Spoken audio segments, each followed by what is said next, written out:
श्रीगणेशाय नमः। अथ श्री शिवरक्षास्तोत्रम् विनियोगः। अस्य श्री शिवरक्षास्तोत्रमन्त्रस्य याज्ञवल्क्य ऋषिः श्री सदाशिवो देवता अनुष्टुप् छन्दः।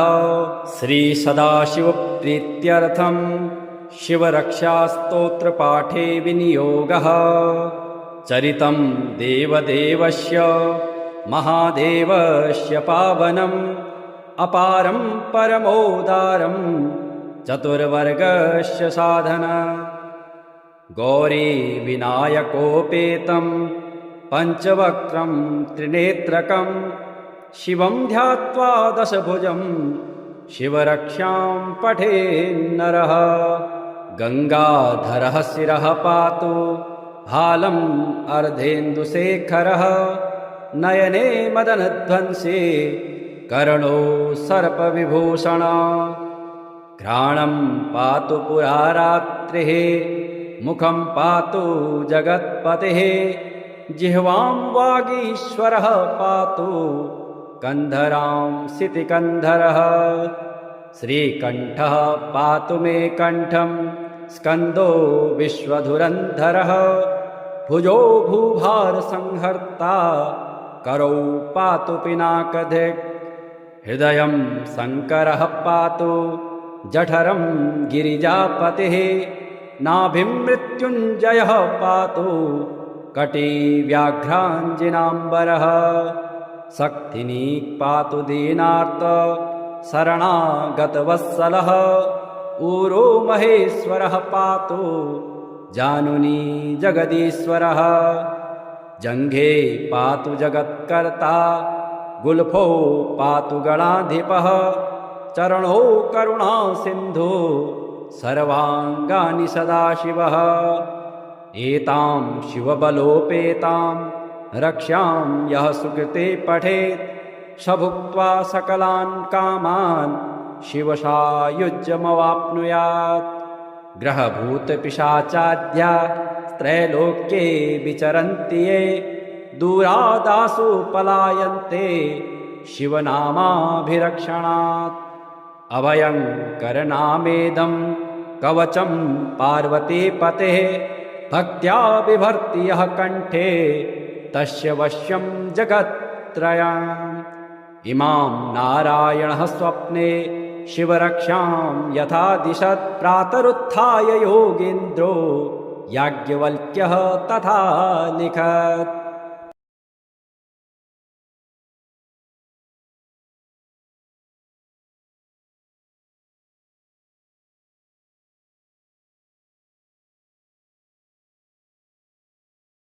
श्रीगणेशाय नमः। अथ श्री महाकालस्तोत्रम्। दृष्ट्वा देवं महाकालं कालिकांगं महाप्रभुं। भार्गवः पतितो भूमौ दण्डवत्सुरपूजिते। भार्गव उवाच कलयन्तकालाग्निसमानभासं चतुर्भुजं कालिकयोपजुष्टं। कपलखड्वाङ्गवराभयाढ्यकरं महाकालमनन्तमीडे। नमः परमरूपाय परामलस्वरूपिणे।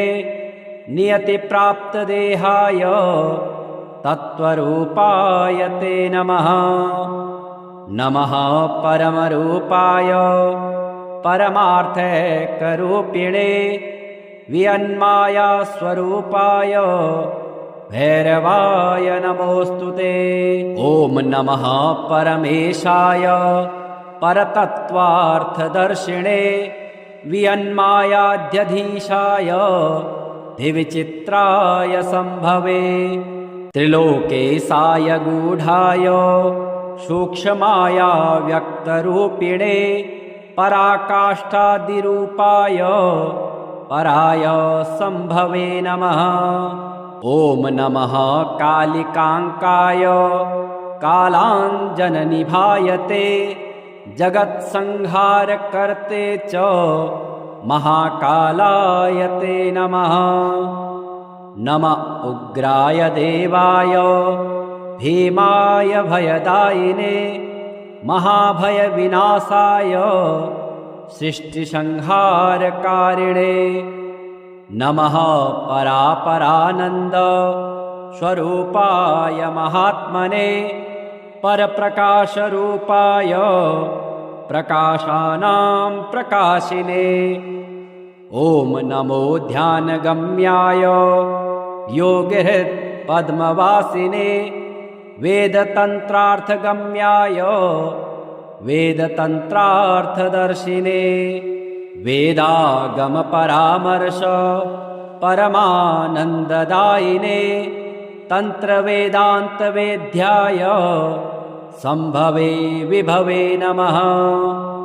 धियां प्रचोदकं यत्तु परमं ज्योतिरुत्तमं तत्प्रेरकाय देवाय परं ज्योतिषे नमः।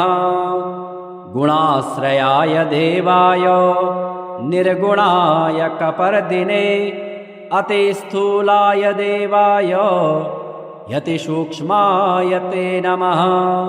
त्रिगुणाय त्रिधीशाय शक्ते त्रितयशालिने नमस्त्रिज्योतिषे तुभ्यं त्रयक्षाय च त्रिमूर्तये। समं चतुर्भुजं वन्दे केयूरमुकुटोज्ज्वलं वासुदेवस्य नयनं शङ्करस्य च भूषणम्। एवं ध्यात्वा जपेन्नित्यं शशिनः कवचं शुभं शशि पातु शिरोदेशं हालं पातु कलानिधिः। चक्षुषी चन्द्रमः पातु श्रुते पातु निशापतिः प्राणं छपाकरः पातु मुखं कुमुदबान्धवः। पातु कण्ठं च मे सोमः स्कन्धे जैवात्रिकस्तथा करौ सुधाकरः पातु वक्षः पातु निशाकरः। हृदयं पातु मे चन्द्रो नाभिं शङ्करभूषणः मध्यं पातु सुरश्रेष्ठः कटिं पातु सुधाकरः। ऊरू तारापतिः पातु मृगाङ्को जानुनी सदा अब्धिजः पातु मे जङ्घे पातु पादौ विदुः सदा। सर्वाण्यानि चाङ्गानि पातु चन्दूखिलं वपुः एतद्धे कवचं दिव्यं भुक्तिमुक्तिप्रदायकम्। यः पठेत् शृणुयात् वापि सर्वत्र विजयी भवेत्। चरितं देवदेवस्य महादेवस्य पावनम् अपारं परमोदारं चतुर्वर्गस्य साधना। गौरी विनायकोपेतं पञ्चवक्त्रं त्रिनेत्रकं शिवं ध्यात्वा दशभुजं शिवरक्षां पठेन्नरः। गङ्गाधरः शिरः पातु हालम् अर्धेन्दुशेखरः नयने मदनध्वंसे कर्णो सर्पविभूषण। घ्राणं पातु पुरारात्रिः मुखं पातु जगत्पतिः जिह्वां वागीश्वरः पातु कन्धरां सितिकन्धरः। श्रीकण्ठः पातु मे कण्ठं स्कन्दो विश्वधुरन्धरः भुजो भूभारसंहर्ता करौ पातु पिनाकधिक्। हृदयं शङ्करः पातु जठरं गिरिजापतिः नाभिं मृत्युञ्जयः पातु कटी व्याघ्राञ्जिनाम्बरः। शक्तिनी पातु दीनार्त शरणागतवत्सलः ऊरो महेश्वरः पातु जानुनी जगदीश्वरः। जङ्घे पातु जगत्कर्ता गुल्फो पातु गणाधिपः चरणो करुणा सिन्धु सर्वाङ्गानि सदाशिवः। एतां शिवबलोपेतां रक्ष्यां यः सुकृते पठेत् स भुक्त्वा सकलान् कामान् शिवसायुज्यमवाप्नुयात्। ग्रहभूतपिशाचाद्या त्रैलोक्ये विचरन्ति ये दूरादासु पलायन्ते शिवनामाभिरक्षणात्। अभयङ्करनामेदं कवचं पार्वतीपतेः भक्त्या बिभर्ति यः कण्ठे तस्य वश्यं जगत्त्रयम्। इमां नारायणः स्वप्ने शिवरक्षां यथा दिशत् प्रातरुत्थाय योगीन्द्रो याज्ञवल्क्यः तथा लिखत्।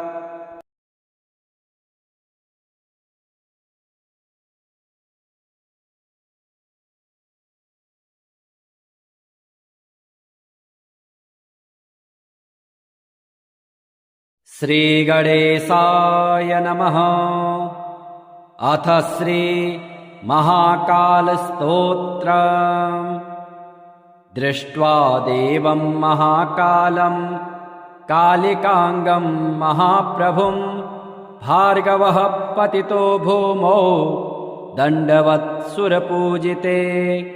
भार्गव उवाच कलयन्तकालाग्निसमानभासं चतुर्भुजं कालिकयोपजुष्टं कपलखड्वाङ्गवराभयाढ्यकरं महाकालमनन्तमीडे। नमः परमरूपाय परामलस्वरूपिणे नियतिप्राप्तदेहाय तत्त्वरूपाय ते नमः। नमः परमरूपाय परमार्थैकरूपिणे वियन्मायास्वरूपाय भैरवाय नमोऽस्तुते। ॐ नमः परमेशाय परतत्त्वार्थदर्शिणे वियन्मायाध्यधीशाय धिविचित्राय सम्भवे। त्रिलोकेशाय गूढाय सूक्ष्माया व्यक्तरूपिणे पराकाष्ठादिरूपाय पराय सम्भवे नमः।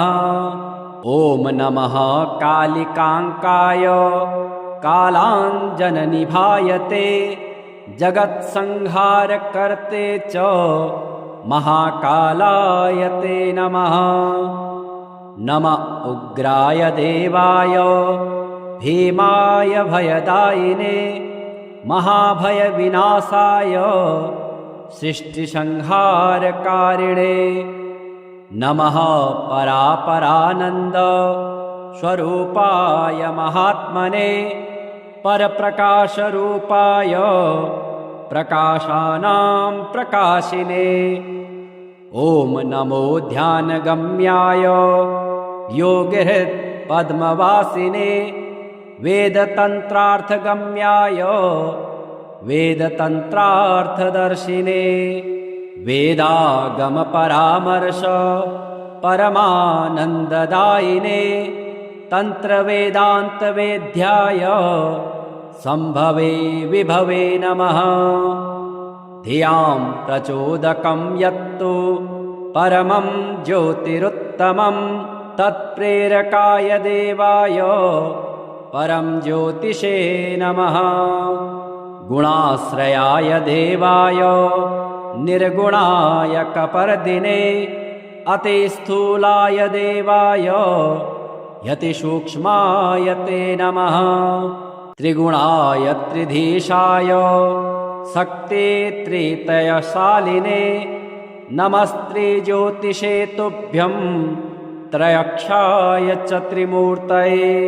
समं चतुर्भुजं वन्दे केयूरमुकुटोज्ज्वलं वासुदेवस्य नयनं शङ्करस्य च भूषणम्। एवं ध्यात्वा जपेन्नित्यं शशिनः कवचं शुभं शशि पातु शिरोदेशं भालं पातु कलानिधिः।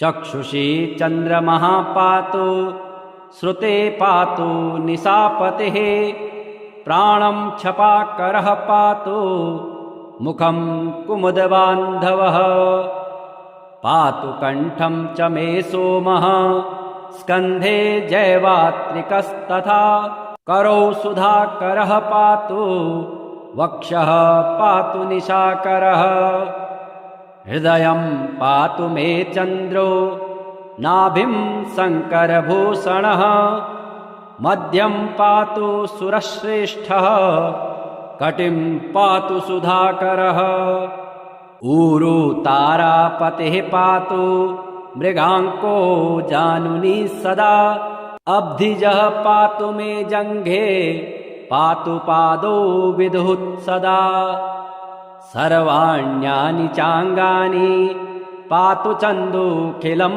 वपुः एतत्ते कवचं दिव्यं भुक्तिमुक्तिप्रदायकम् यः पठेत् शृणुयात् वापि सर्वत्र विजयी भवेत् चरितं देवदेवस्य महादेवस्य पावनम् अपारं परमोदारं चतुर्वर्गस्य साधना गौरी विनायकोपेतं पञ्चवक्त्रं त्रिनेत्रकं शिवं ध्यात्वा दशभुजं शिवरक्षां पठेन्नरः गङ्गाधरः शिरः पातु भालम् अर्धेन्दुशेखरः नयने मदनध्वंसे कर्णो सर्पविभूषण घ्राणं पातु पुरारात्रिः मुखं पातु जगत्पतिः जिह्वां वागीश्वरः पातु कन्धरां सितिकन्धरः श्रीकण्ठः पातु मे कण्ठं स्कन्दो विश्वधुरन्धरः भुजो भूभारसंहर्ता करौ पातु पिनाकधिक् हृदयं शङ्करः पातु जठरं गिरिजापतिः नाभिं मृत्युञ्जयः पातु कटी व्याघ्राञ्जिनाम्बरः शक्तिनी पातु दीनार्त शरणागतवत्सलः ऊरो महेश्वरः पातु जानुनी जगदीश्वरः जङ्घे पातु जगत्कर्ता गुल्फो पातु गणाधिपः चरणो करुणा सिन्धु सर्वाङ्गानि सदाशिवः एतां शिवबलोपेतां रक्ष्यां यः सुकृते पठेत् स भुक्त्वा सकलान् कामान् शिवसायुज्यमवाप्नुयात् ग्रहभूतपिशाचाद्या त्रैलोक्ये विचरन्ति ये दूरादासु पलायन्ते शिवनामाभिरक्षणात् अभयङ्करनामेदं कवचं पार्वतीपतेः भक्त्या बिभर्ति यः कण्ठे तस्य वश्यं जगत्त्रयम् इमां नारायणः स्वप्ने शिवरक्षां यथा दिशत् प्रातरुत्थाय योगीन्द्रो याज्ञवल्क्यः तथा लिखत्।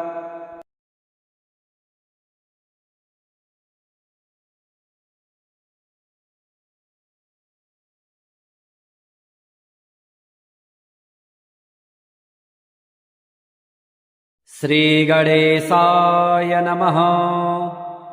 अथ श्री महाकालस्तोत्रम्। दृष्ट्वा देवं महाकालं कालिकांगं महाप्रभुं भार्गवः पतितो भूमौ दण्डवत्सुरपूजिते। भार्गव उवाच कलयन्तकालाग्निसमानभासं चतुर्भुजं कालिकयोपजुष्टं कपलखड्वाङ्गवराभयाढ्यकरं महाकालमनन्तमीडे। नमः परमरूपाय परामलस्वरूपिणे नियतिप्राप्तदेहाय तत्त्वरूपाय ते नमः। नमः परमरूपाय परमार्थैकरूपिणे वियन्मायास्वरूपाय भैरवाय नमोऽस्तु ते। ॐ नमः परमेशाय परतत्त्वार्थदर्शिणे वियन्मायाध्यधीशाय द्विविचित्राय सम्भवे त्रिलोकेशाय गूढाय सूक्ष्माया व्यक्तरूपिणे पराकाष्ठादिरूपाय पराय सम्भवे नमः। ॐ नमः कालिकाङ्काय कालाञ्जननिभायते जगत्संहारकर्ते च महाकालाय ते नमः। नमः उग्राय देवाय भीमाय भयदायिने महाभयविनाशाय सृष्टिसंहारकारिणे नमः परापरानन्द स्वरूपाय महात्मने परप्रकाशरूपाय प्रकाशानां प्रकाशिने ॐ नमो ध्यानगम्याय योगिहृत्पद्मवासिने वेदतन्त्रार्थगम्याय वेदतन्त्रार्थदर्शिने वेदागमपरामर्श परमानन्ददायिने तन्त्रवेदान्तवेद्याय सम्भवे विभवे नमः। धियां प्रचोदकं यत्तु परमं ज्योतिरुत्तमं तत्प्रेरकाय देवाय परं ज्योतिषे नमः। गुणाश्रयाय देवाय निर्गुणाय कपर्दिने अतिस्थूलाय देवाय यतिसूक्ष्माय ते नमः।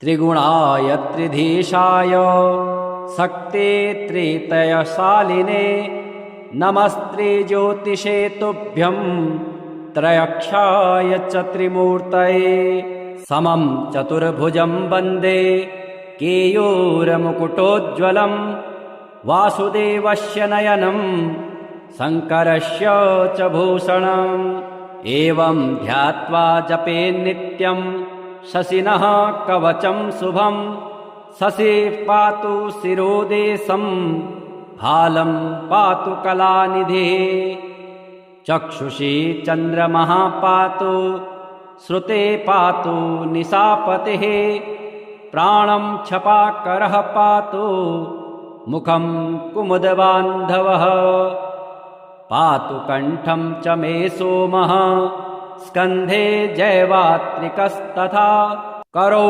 सुधाकरः पातु वक्षः पातु निशाकरः हृदयं पातु मे चन्द्रो नाभिं शङ्करभूषणः मध्यं पातु सुरश्रेष्ठः कटिं पातु सुधाकरः ऊरु तारापतिः पातु मृगाङ्को जानुनी सदा अब्धिजः पातु मे जङ्घे पातु पादौ विदुः सदा सर्वाण्यानि चाङ्गानि पातु चन्दुखिलं वपुः एतद्धे कवचं दिव्यं भुक्तिमुक्तिप्रदायकम् यः पठेत् शृणुयात् वापि सर्वत्र विजयी भवेत् चरितं देवदेवस्य महादेवस्य पावनम्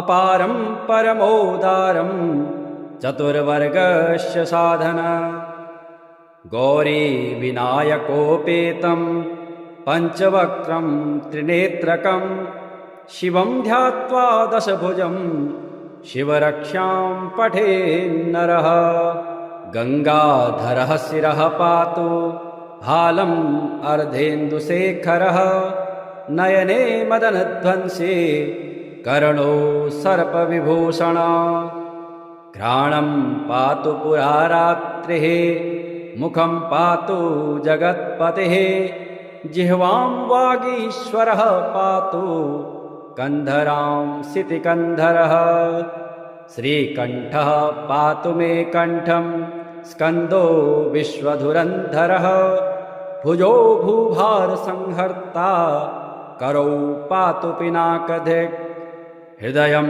शङ्करः पातु जठरं गिरिजापतिः नाभिं मृत्युञ्जयः पातु कटी व्याघ्राञ्जिनाम्बरः शक्तिनी पातु दीनार्त शरणागतवत्सलः ऊरो महेश्वरः पातु जानुनी जगदीश्वरः जङ्घे पातु जगत्कर्ता गुल्फो पातु गणाधिपः चरणो करुणा सिन्धु सर्वाङ्गानि सदाशिवः एतां शिवबलोपेतां रक्ष्यां यः सुकृते पठेत् स भुक्त्वा सकलान् कामान् शिवसायुज्यमवाप्नुयात् ग्रहभूतपिशाचाद्या त्रैलोक्ये विचरन्ति ये दूरादासु पलायन्ते शिवनामाभिरक्षणात् अभयङ्करनामेदं कवचं पार्वतीपतेः भक्त्या बिभर्ति यः कण्ठे तस्य वश्यं जगत्त्रयम् इमां नारायणः स्वप्ने शिवरक्षां यथा दिशत् प्रातरुत्थाय योगीन्द्रो याज्ञवल्क्यः तथा लिखत्।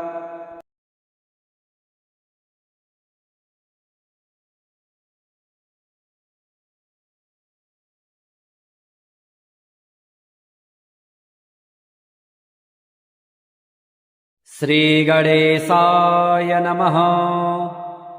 अथ श्री महाकालस्तोत्रम्। दृष्ट्वा देवं महाकालं कालिकांगं महाप्रभुं भार्गवः पतितो भूमौ दण्डवत्सुरपूजिते। भार्गव उवाच कलयन्तकालाग्निसमानभासं चतुर्भुजं कालिकयोपजुष्टं कपलखड्वाङ्गवराभयाढ्यकरं महाकालमनन्तमीडे। नमः परमरूपाय परामलस्वरूपिणे नियतिप्राप्तदेहाय तत्त्वरूपाय ते नमः। नमः परमरूपाय परमार्थैकरूपिणे वियन्माया स्वरूपाय भैरवाय नमोऽस्तुते। ॐ नमः परमेशाय परतत्त्वार्थदर्शिणे वियन्मायाध्यधीशाय धिविचित्राय सम्भवे। त्रिलोकेशाय गूढाय सूक्ष्माया व्यक्तरूपिणे पराकाष्ठादिरूपाय पराय सम्भवे नमः। ॐ नमः कालिकाङ्काय कालाञ्जननिभायते जगत्संहारकर्ते च महाकालाय ते नमः। नम उग्राय देवाय भीमाय भयदायिने महाभयविनाशाय सृष्टिसंहारकारिणे।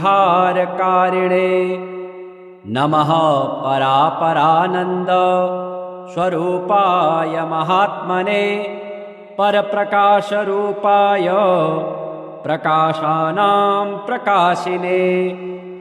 ॐ नमो ध्यानगम्याय योगिहृत्पद्मवासिने वेदतन्त्रार्थगम्याय वेदतन्त्रार्थदर्शिने। वेदागमपरामर्श परमानन्ददायिने तन्त्रवेदान्तवेद्याय सम्भवे विभवे नमः। धियां प्रचोदकं यत्तु परमं ज्योतिरुत्तमं तत्प्रेरकाय देवाय परं ज्योतिषे नमः। गुणाश्रयाय देवाय निर्गुणाय कपर्दिने अतिस्थूलाय देवाय यतिसूक्ष्माय ते नमः।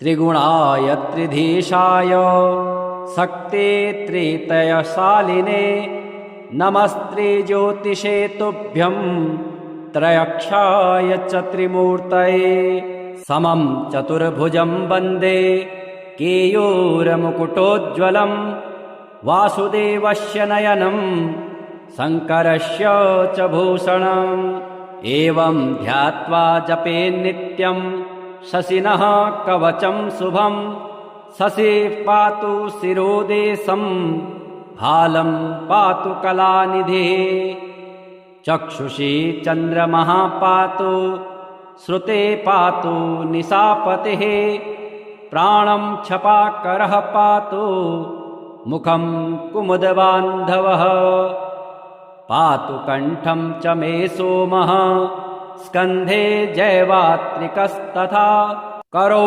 सुधाकरः पातु वक्षः पातु निशाकरः हृदयं पातु मे चन्द्रो नाभिं शङ्करभूषणः मध्यं पातु सुरश्रेष्ठः कटिं पातु सुधाकरः ऊरू तारापतिः पातु मृगाङ्को जानुनी सदा अब्धिजः पातु मे जङ्घे पातु पादौ विदुः सदा सर्वाण्यानि चाङ्गानि पातु चन्दूखिलं वपुः एतद्धे कवचं दिव्यं भुक्तिमुक्तिप्रदायकम् यः पठेत् शृणुयात् वापि सर्वत्र विजयी भवेत् चरितं देवदेवस्य महादेवस्य पावनम्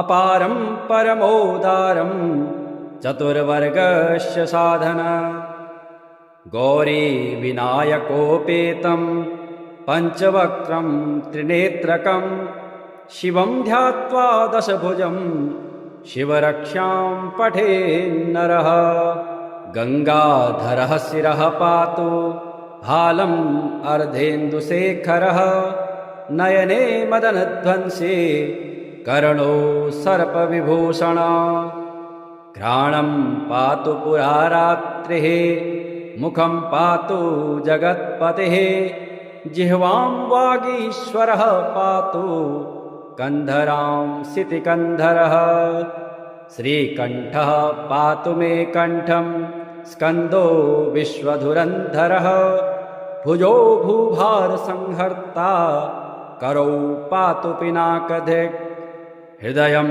शङ्करः पातु जठरं गिरिजापतिः नाभिं मृत्युञ्जयः पातु कटी व्याघ्राञ्जिनाम्बरः शक्तिनी पातु दीनार्त शरणागतवत्सलः ऊरो महेश्वरः पातु जानुनी जगदीश्वरः जङ्घे पातु जगत्कर्ता गुल्फो पातु गणाधिपः चरणो करुणासिन्धु सर्वाङ्गानि सदाशिवः एतां शिवबलोपेतां रक्ष्यां यः सुकृते पठेत् स भुक्त्वा सकलान् कामान् शिवसायुज्यमवाप्नुयात् ग्रहभूतपिशाचाद्या त्रैलोक्ये विचरन्ति ये दूरादासु पलायन्ते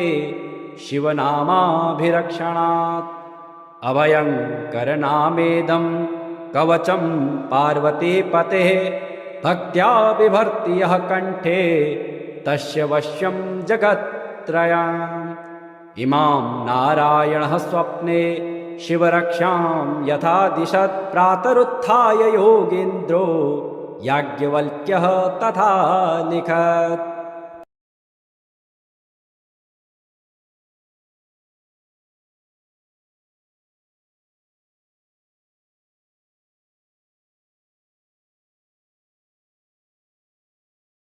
श्रीगणेशाय नमः। अथ श्री महाकालस्तोत्रम्।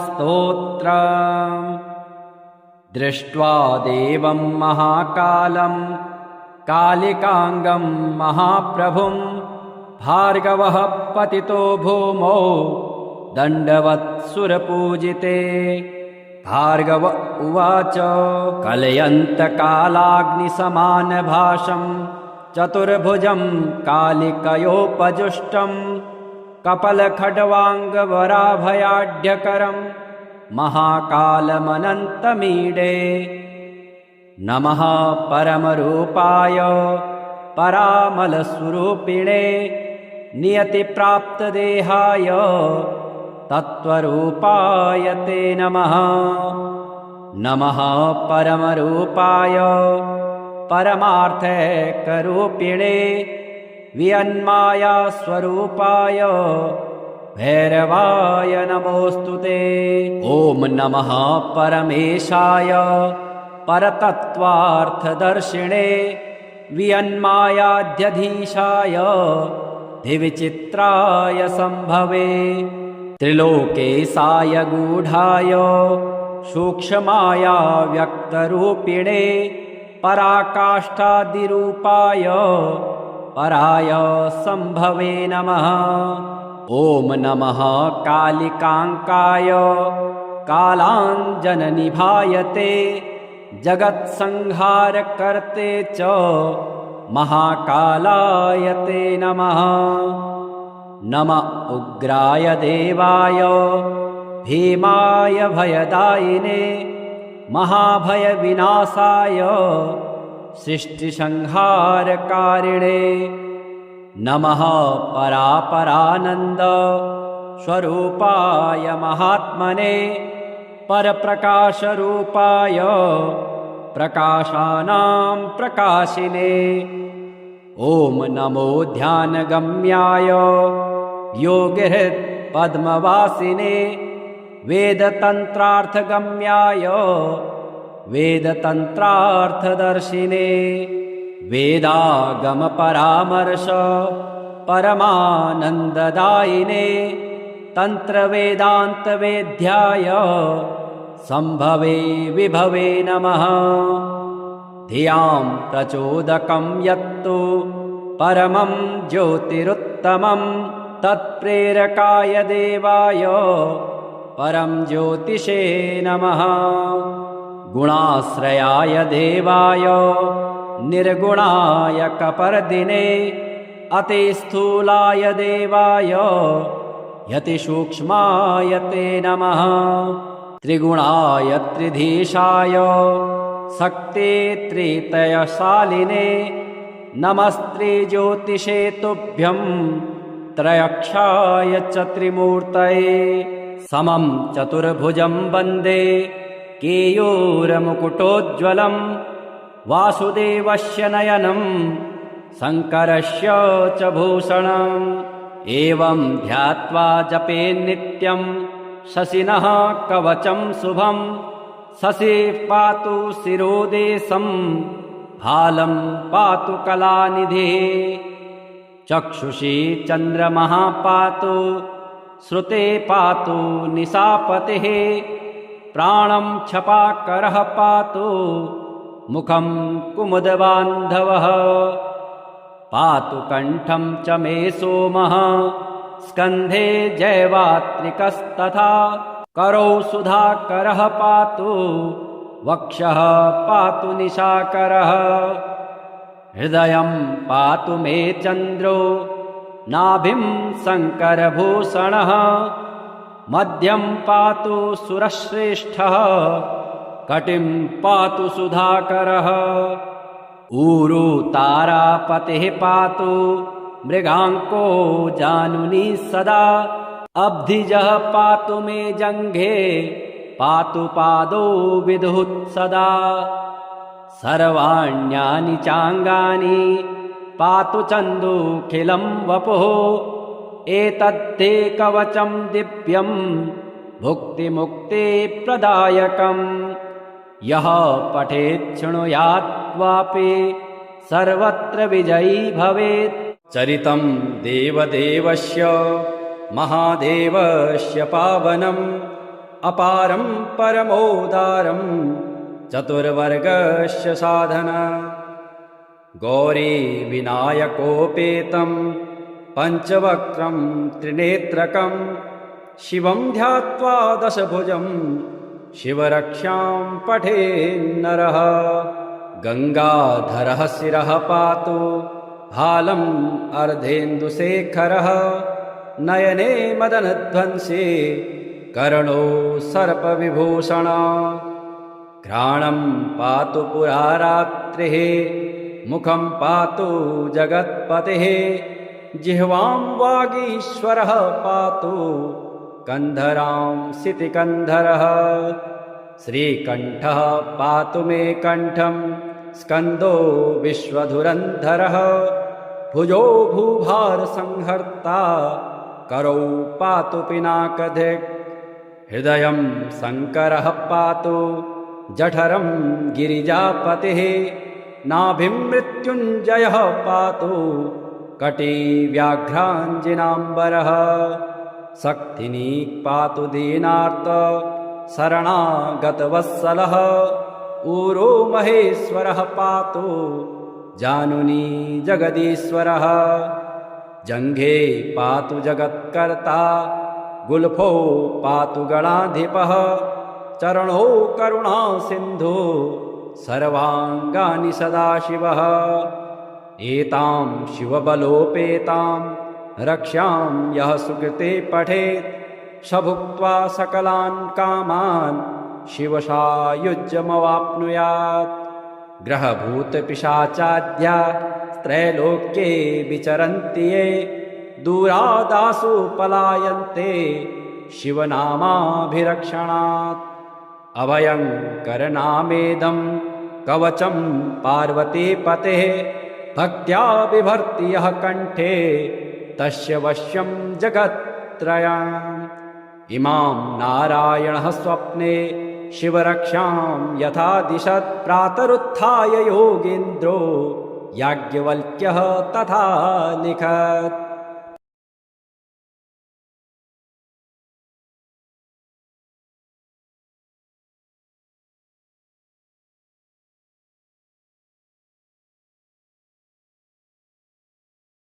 श्रीगणेशाय नमः। अथ श्री महाकालस्तोत्रम्। दृष्ट्वा देवं महाकालं कालिकांगं महाप्रभुं भार्गवः पतितो भूमौ दण्डवत्सुरपूजिते। भार्गव उवाच कलयन्तकालाग्निसमानभासं चतुर्भुजं कालिकयोपजुष्टं कपलखड्वाङ्गवराभयाढ्यकरं महाकालमनन्तमीडे। नमः परमरूपाय परामलस्वरूपिणे नियतिप्राप्तदेहाय तत्त्वरूपाय ते नमः। नमः परमरूपाय परमार्थैकरूपिणे वियन्मायास्वरूपाय भैरवाय नमोऽस्तुते। ॐ नमः परमेशाय परतत्त्वार्थदर्शिणे वियन्मायाध्यधीशाय दिविचित्राय सम्भवे।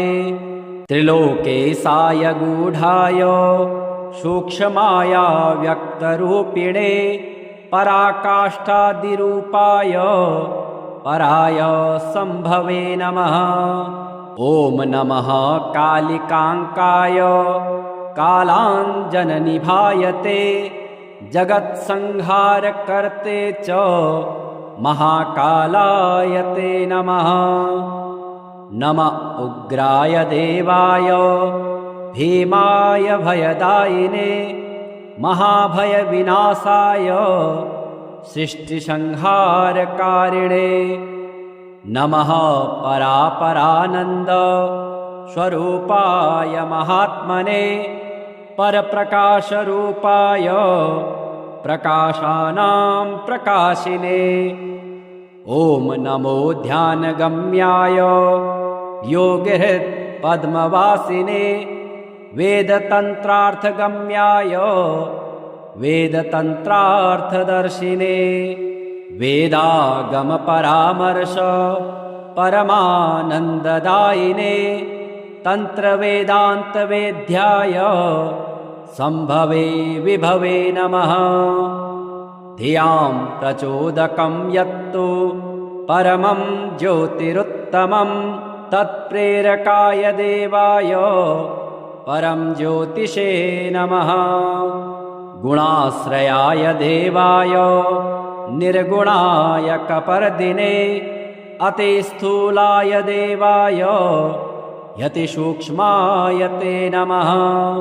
त्रिगुणाय त्रिधीशाय शक्ते त्रितयशालिने नमस्ते ज्योतिषे तुभ्यं त्रयक्षाय च त्रिमूर्तये। समं चतुर्भुजं वन्दे केयूरमुकुटोज्ज्वलं वासुदेवस्य नयनं शङ्करस्य च भूषणम्।